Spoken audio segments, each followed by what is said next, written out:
Oh, y'all, you don't even know. You cannot even imagine how excited I've been to start eating the fruit here in Brazil. Now, we are in the most temperate part of Brazil.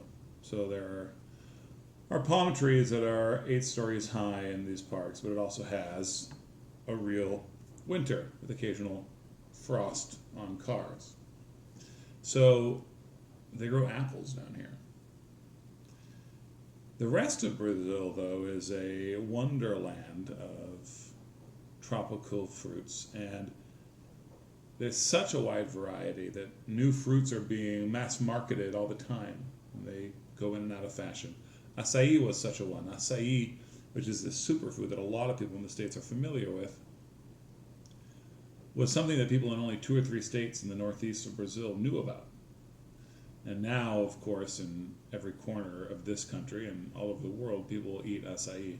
And for 10 years, every corner in every town in Brazil had a store that sold frozen acai, like this kind of ice cream thing out of it, like a sorbet thing.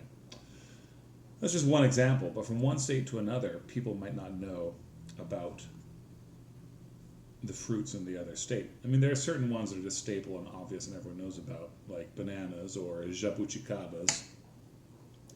But now others are super regional. Here, though, today is a fruit, the smell of my childhood, that a lot of people do know about in the States. And people with Caribbean roots are familiar with Romeo y Julieta. Maybe that's just here in Brazil. They call it that. The classic guava paste and fresh cheese combination, which is absolutely amazing. So Caribbeans use guava paste a lot.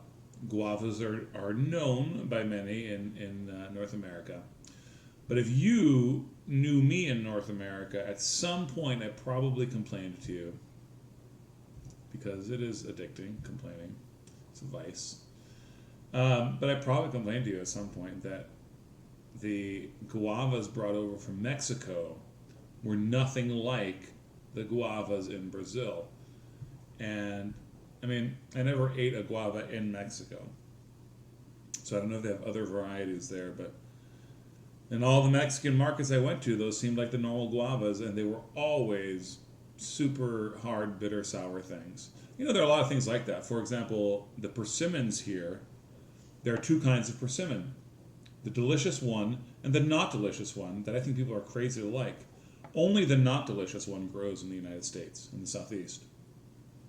So, they're just different varieties of different things, but I have not smelled a guava like this in 20 years. And when I went to the supermarket today, I smelled them before I saw them. It made me so, so glad. I wish I could describe the smell to you. It's like a bright, fresh, glad, happy.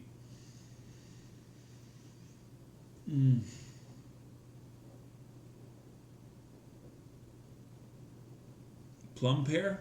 I don't know. It's so hard to describe fruit. Like someone asked you what an apple tasted like. But anyway, I'm going to eat this thing. The 4 minutes into this video, I haven't cut this thing open. So, this fruit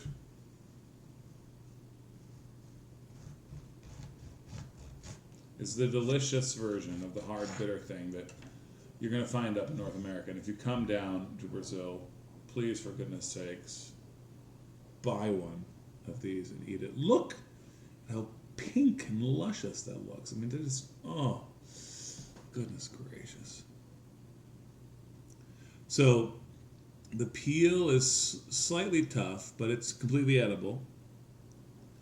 And then you have this exterior flesh and the interior flesh the seeds surround. The interior flesh is a little bit softer.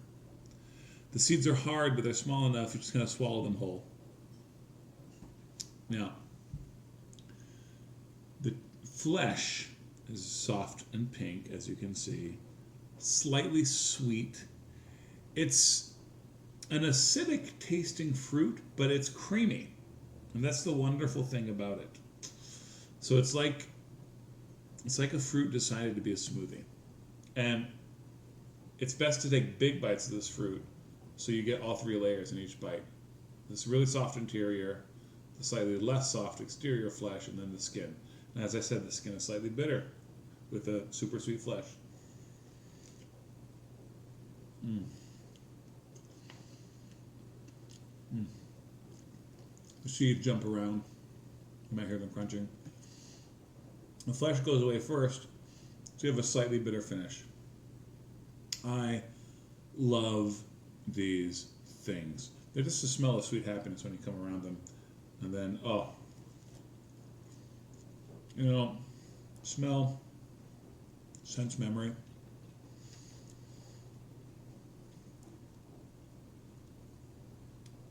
I've been craving these for 20 years. And one of the reasons I had difficulty when I would see these terrible guavas in the Mexican stores was that they excited a longing in me, a longing to eat the fruit itself, but a longing as well to re-experience my childhood. And yet they could not fulfill that longing. That was what made me bitter.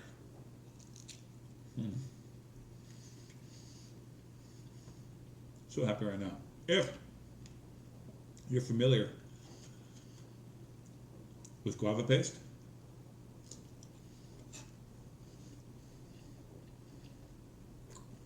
not like it at all. Guava paste has very dark